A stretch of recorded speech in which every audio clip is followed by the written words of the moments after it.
Bona tarda. Avui, dimecres 12 de gener del 2022, des d'aquí, des del davant on vivia quan era petita, aquí a tocar de la plaça, us volia explicar com eren els dies de Nadal, totes aquelles festes, quan érem petits, més o menys als anys 70.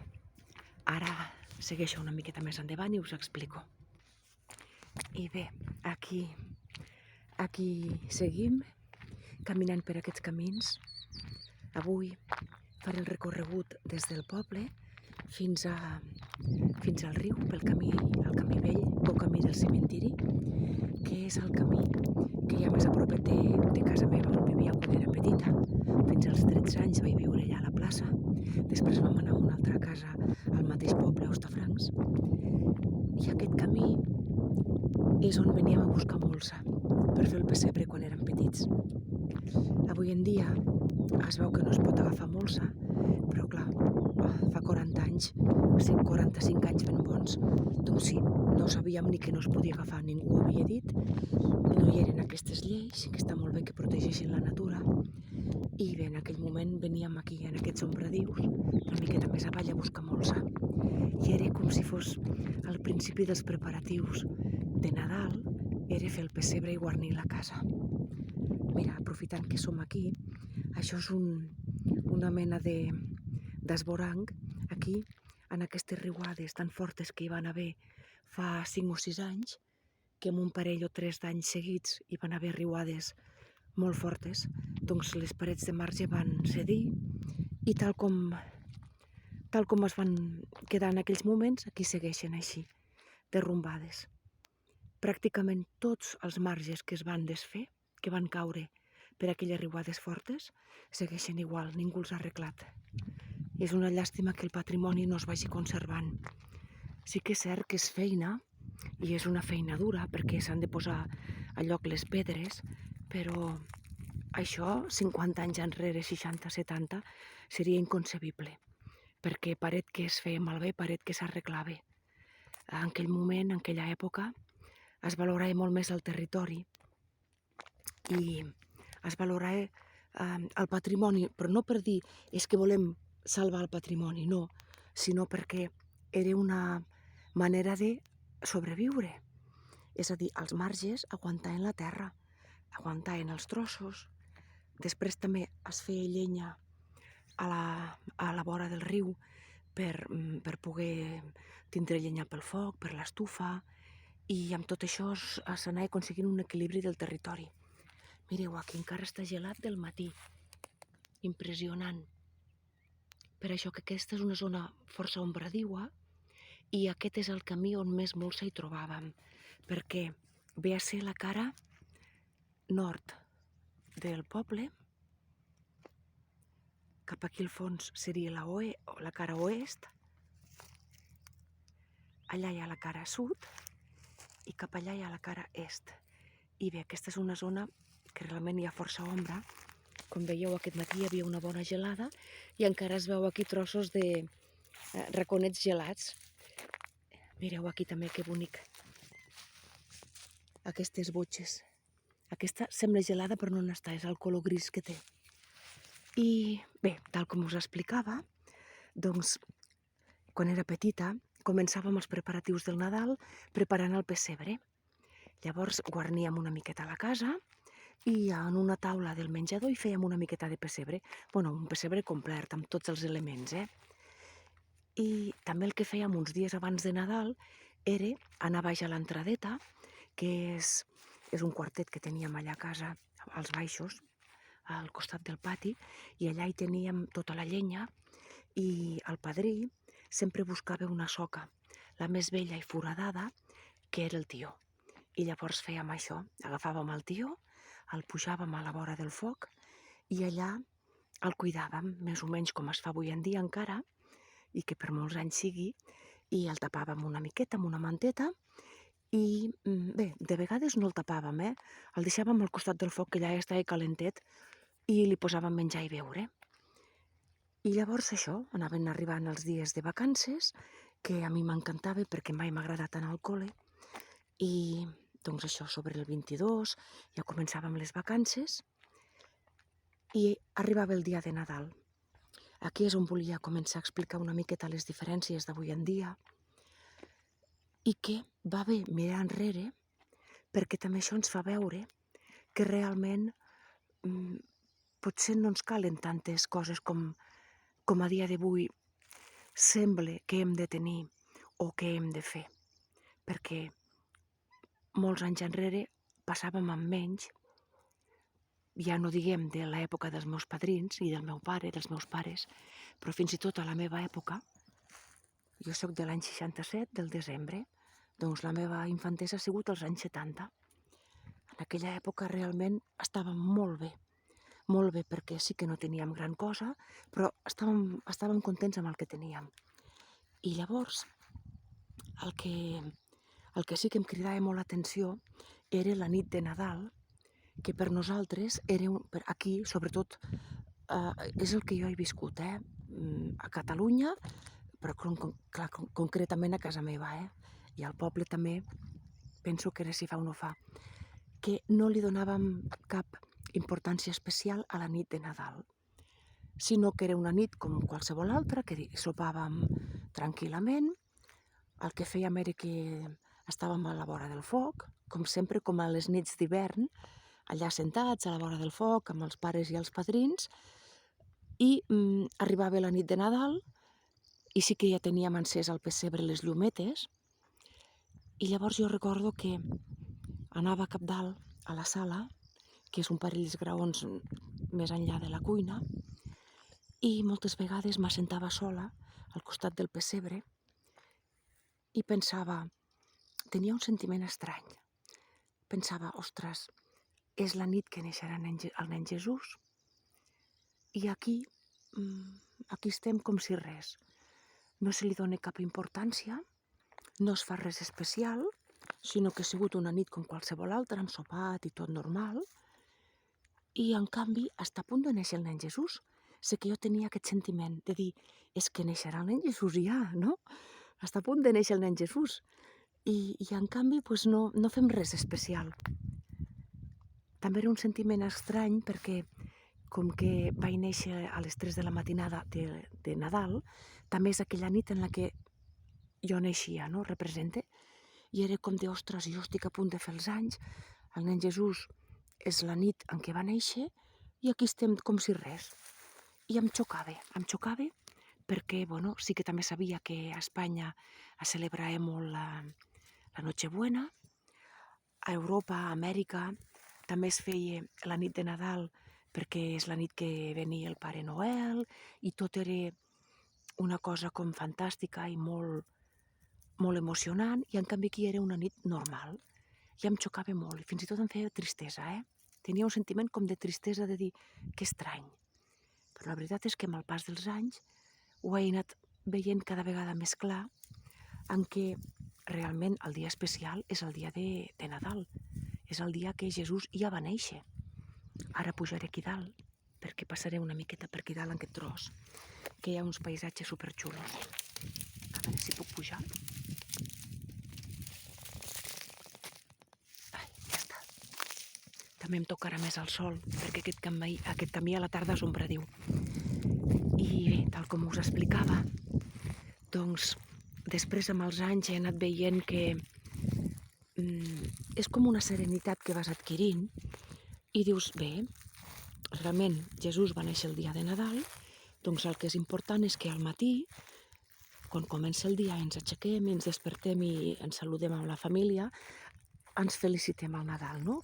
Bon Nadal, petons, abraçades, també coincideix que és el meu aniversari, i sí que això ha fet que sigui un dia també una miqueta estrany per mi, perquè per tothom és un dia especial, i clar, el fet de que el dia que és el teu dia, que és un dia especial, perquè és el dia de l'aniversari, i el fet de que sigui també un dia especial per tot el món, pràcticament, per tot el món no, però per moltíssimes cultures, doncs això és com dir, carai, és un dia que és especial per tothom. I llavors també, de vegades he tingut un sentiment estrany, com de, no sé quina paraula dir, però com de que, bé, és el dia de tots, és el meu dia i és el dia de tothom, pràcticament. Però sí que realment és un dia bonic, perquè també tothom em felicita, la gent se n'en recorda, perquè precisament per això, perquè és un dia especial i la gent ho sap. I bé, llavors el que fèiem, també el que volia explicar, és que aquests preparatius abans de que arribés Nadal també tenia molta importància els anuncis de la tele, perquè en aquella època teníem la televisió només en castellà, les cadenes, hi havia la primera i la segona, i potser de petita només la primera, després van fer la segona, i els anuncis i tot, doncs eren de que si els torrons, que si torna a casa per Nadal, les joguines, i tot era en castellà, evidentment. I aquell pràcticament que era l'únic món que jo tenia al meu revoltant en castellà, perquè tot i que encara hi havia el Franco, el dictador, la nostra vida era en català. A casa tot era en català, al carrer, amb les amistats, a l'escola també. A l'escola tot era en català, bueno, tot no, o sigui, puntualitzo. La vida era en català a l'escola, però el que sí que era en castellà eren els llibres i els exàmens, però les classes eren en català, les converses al pati a tot arreu i amb els professors, tot era en català. Llavors, clar, el que és la tele, les pel·lícules, els anuncis, el que ens cridava tant l'atenció a la canalla, era en castellà.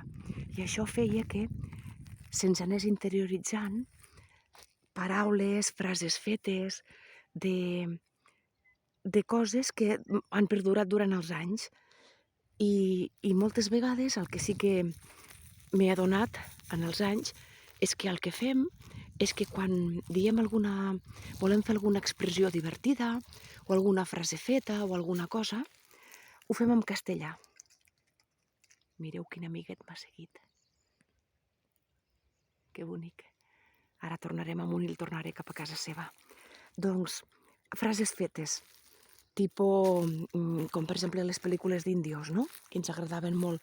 Doncs, adelante muchachos, o venga, al ataque mis valientes. Totes aquestes frases que després et van quedant i durant els anys les he anat utilitzant, de vegades, en plan de broma o en plan d'alguna cosa entre carinyosa i divertida. I sí, em surten així en castellà, algunes frases. Ja no diguem del meu pare, que el meu pare, o els padrins, també recordo que els padrins, quan explicaven coses així en plan divertit o que les havien llegit en algun llibre o vist a la tele, eren en castellà. I aquest era el nostre petit món castellà. I ja us dic, el de més tot era en català. I bé, tant de bo puguem tindre diferents cultures, les puguem conèixer i saber, però sobretot que puguem seguir vivint en català. I llavors això, arribar el dia de Nadal, el que us explicava que la nit aquella era una nit molt normal, molt senzilla, però sí que amb els anys m'he adonat que realment el que s'ha de valorar és el dia, perquè no passa res, perquè no fem la nit de Nadal en família ni amb amics. En família bàsicament és com ho fan als altres llocs del món, Però i què? El dia que va néixer Jesús és el dia de Nadal, doncs és el que hem de celebrar, perquè la nit abans sí que estàs en l'espera de que ha de néixer Jesús. Però carai, penso que és més important que celebrem el dia en què t'aixeques al matí i Jesús ja ha nascut. Doncs celebrem-ho i ja està.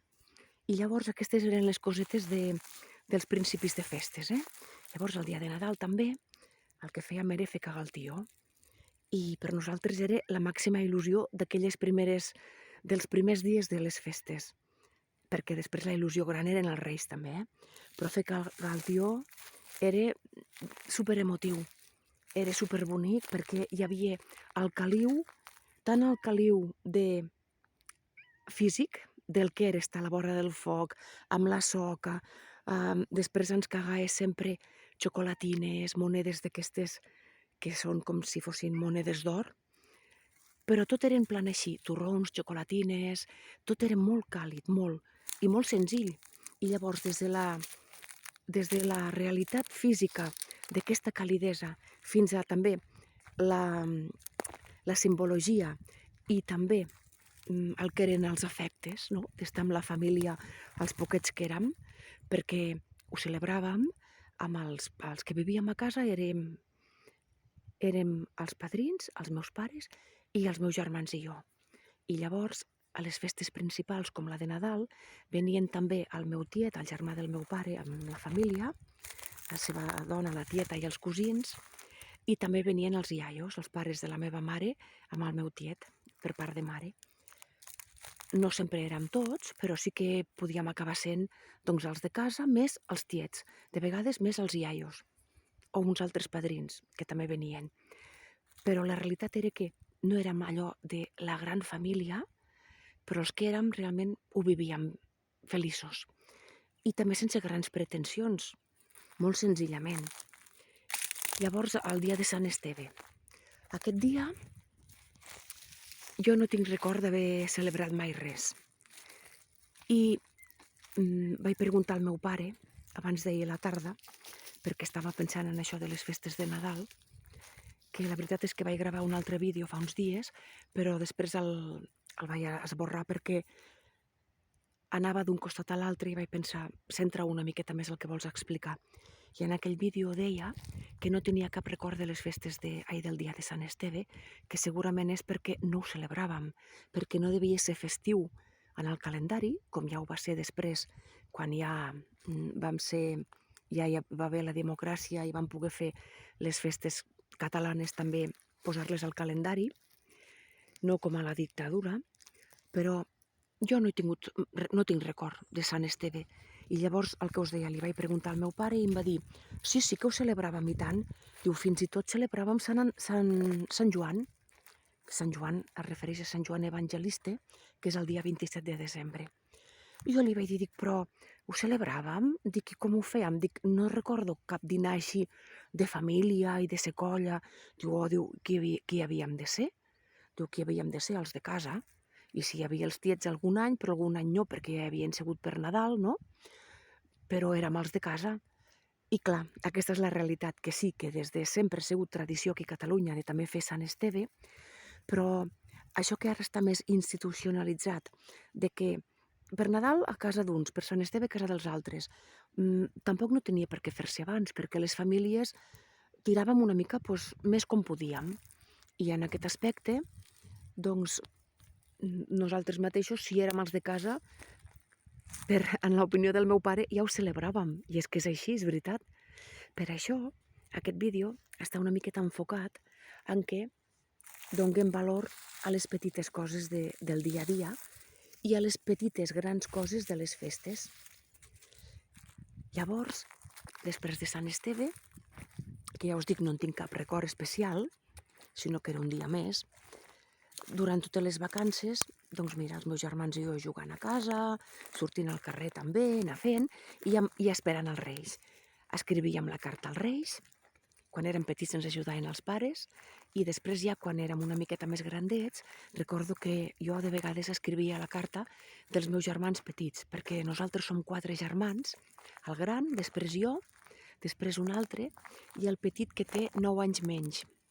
Llavors, clar, quan jo tenia ja uns 12 anys, escrivia les cartes del meu germà petit. I anys enrere, quan en tenia uns 8 o 9, també de vegades havia escrit les cartes del meu germà el tercer. I eren moments molt bonics, perquè eren aquelles il·lusions, tot i que sabíem que els Reis no ens portaríem tot el que demanàvem, ni molt menys, perquè teníem sempre pocs regals, com tothom, però contents. Llavors us explico. El dia de Reis, la nit de Reis... primer, ara ve Cap d'Any, això. Bé, m'ho he saltat perquè realment no hi havia res especial per Cap d'Any. És a dir, no hi he pensat ara a l'explicar-ho, de fer-ho seguit. Doncs la nit de Cap d'Any era una nit com qualsevol altra, el mateix que us explicava de la nit de Nadal.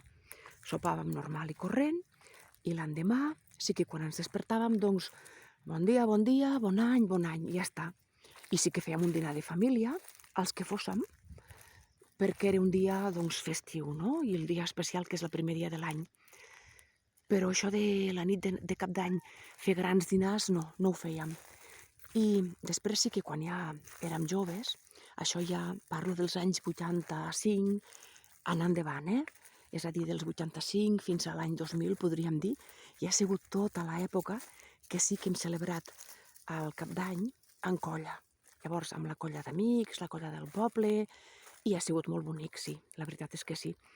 Però de petits no hi havia aquesta necessitat, ni suposo també que potser és també la part econòmica, de que realment la gent no es podria permetre d'anar fent festes i celebracions una miqueta a lo grande, amb molta gent, sinó que tot es feia més en petit comitè amb la família, i realment era interessant i era bonic. Ara baixaré aquí baix, aquí també hi ha un trosset de marge fet malbé. Paro un momentet. Bé, ja està, ja he baixat a baix del marge i ja aniré acabant. Doncs llavors passava això, que el Cap d'Any tampoc era res especial, i també ho volia enllaçar amb que avui en dia, sobretot aquests 2 últims anys, aquest any i el passat, pel temes del coronavirus, hi ha hagut molta gent que han celebrat, que han passat les festes, tant Nadal com Cap d'Any, bastant sols. O sols o en petit comitè, però res a veure amb anys anteriors. I clar, això ha provocat dolor. Dolor, malestar, sensació de que quina merda és tot, però jo penso, a veure, la realitat és que són dies normals i corrents. Clar que està bé celebrar les coses i tindre tradicions. Això està molt bé, però quan no es pot, no passa res. Fins i tot potser no caldria que fos tot tant com una obligació de que hem d'estar bé, hem de ser colla, ens ho hem de passar bé, hem de fer grans festes. Potser si celebrem el Cap d'Any els 4 d'una família, o els 3, o el que sigui, tampoc passa res. També està bé fer celebracions de dies importants al nucli familiar. O sigui, està molt bé trobar-se amb la família extensa i amb amistats, però és que de vegades sembla que no sapiguem estar sols. I això s'ha notat molt ara amb el coronavirus, sobretot amb el confinament, que hi havia gent que no estava a gust a casa. I és que si no estàs a gust a casa i amb la teva pròpia família, amb el nucli, estàs ben arreglat. És que s'ha d'anar cap a poder estar bé amb el teu nucli més íntim i després amb els altres, evidentment. Bé, ara ja giraré. Aquest és un espai on hi he anat altres vegades i he fet altres vídeos, però avui he volgut venir per aquí també perquè ve a ser el recorregut que fèiem de petits quan veníem a buscar la molsa pel pessebre. I per acabar ja, llavors arribava la nit de Reis, que tampoc fèiem res especial. Bé, sí que teníem la il·lusió de que arribarien els Reis l'endemà. I sí, també, això sí que és molt important, amb això m'he equivocat ara al dir que no era res especial, sí. Posàvem ordi i aigua a les finestres, a les de la part del darrere de casa, pels camells.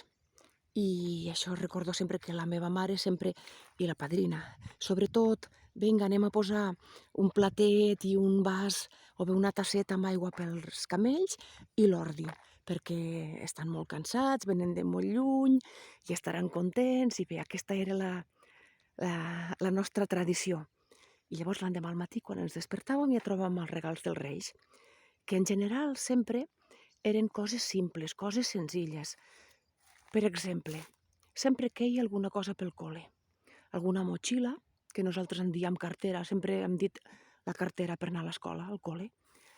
Després alguna cosa de roba, com algun pijama o alguns mitjons o algunes espardenyes, alguns pantalons, i després alguna joguina. Però les joguines també, poqueta cosa. Tampoc no era molt el que ens portaven. Mireu, aquí hi ha molsa.